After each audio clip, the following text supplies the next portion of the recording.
Hello and welcome back to the channel, and today you find me out on another walk out in East Sussex today.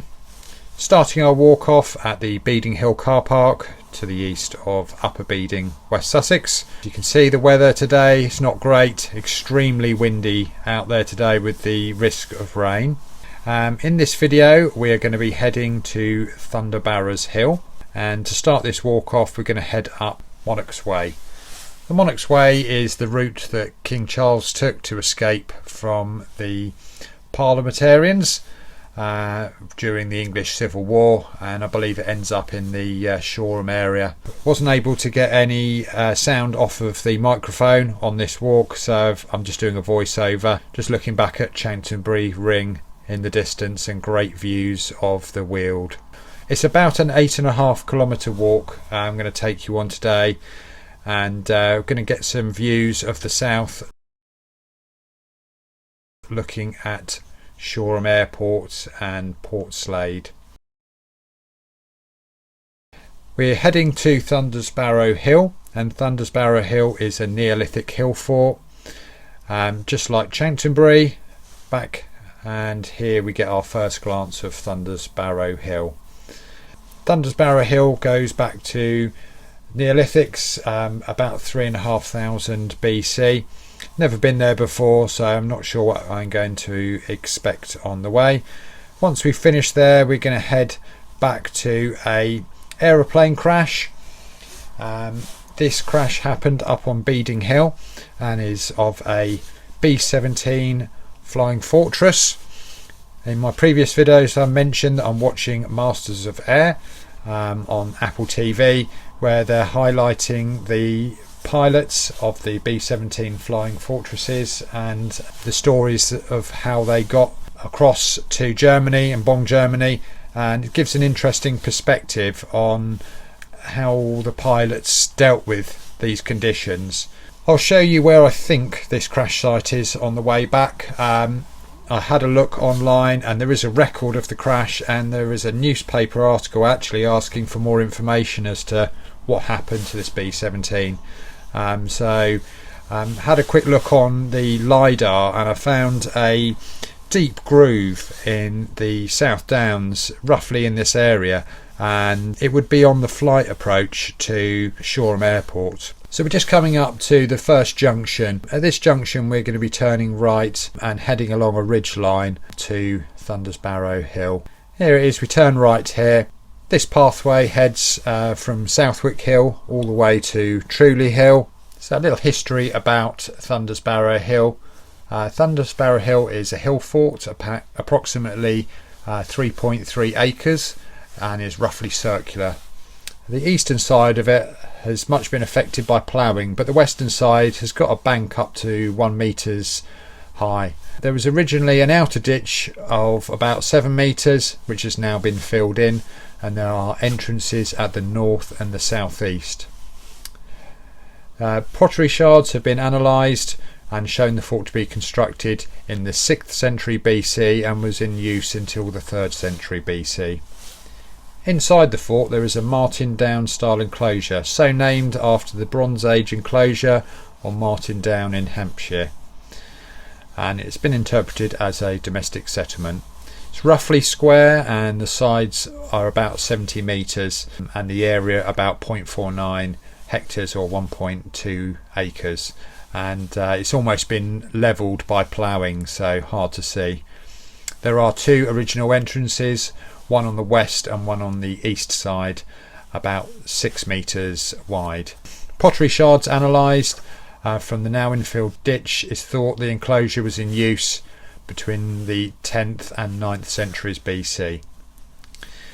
Inside the hill fort there is a barrow, which is what the hill is named after, Thunder Barrow, and the barrow is approximately 10 metres on the southeast side of the fort. The barrow has been disturbed by the creation of a dew pond in 1873 and by earth moving in 1964. Still, a semicircular mound remains about 17 metres in diameter. To the east of the hill fort there is the remains of a Romo British village, The Romo British village has been excavated in 1932 and found rectangular houses in a dimension of roughly 5 metres by 3.5 metres. So I've just wandered down from Thunder Barrow, and I did try and have a little explore of this around here, but it is extremely thick with hawthorn and bracken, and those are key indicators that this is quite an ancient site. But when we head here, we've got some terracing evident here and spectacular views looking out over to the east. I mean, the housing estate has absolutely destroyed the view, and so has Brighton. But wind the clock back 3,000 years ago, yeah, really great vantage point. I mean, a lovely place to live, albeit very windy and isolated, but you could certainly leave your animals to wander down in these deep valleys and they're not going to wander off too far. Found this device just off a footpath as I was trying to find the parts of the Roman village. Comment down below if you know what this is for. So now we're going to carry on our walk to find the remains of the B17 Flying Fortress crash. It's roughly in this area I believe that the crash would have happened. The plane would have flown through here on its pathway back to Shoreham Airport, and I imagine that battle damage has caused it to crash approximately there. If we look in this direction we can see where Shoreham Airport would be, and I imagine the aeroplane wouldn't have been able to make a safe landing in this area due to all of the built up houses, and would have been flying through another perspective looking at Shoreham Airport. This is another perspective. You can see probably what's happened is the plane just hasn't got the altitude to make it up over the downs. If it was suffering from engine failure or even running out of fuel, it just wouldn't have been able to make it over this final hill. Hello Mr. Cow, where's your horns gone? So we're going to carry on our walk here, heading in a northerly direction to Trudy Hill, where we're going to take a left-hand turn and stop for a snack at the youth hostel on our way back to the car.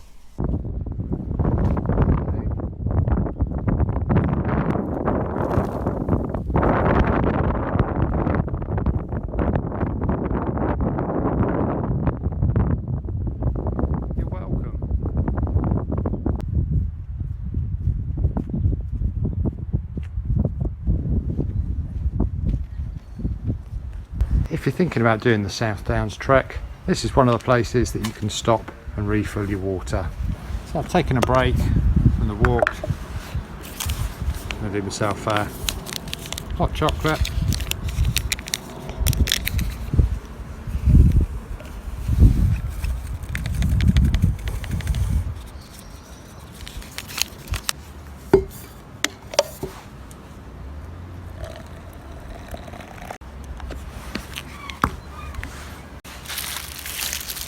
Also got this amazing piece of Millionaire's shortcake.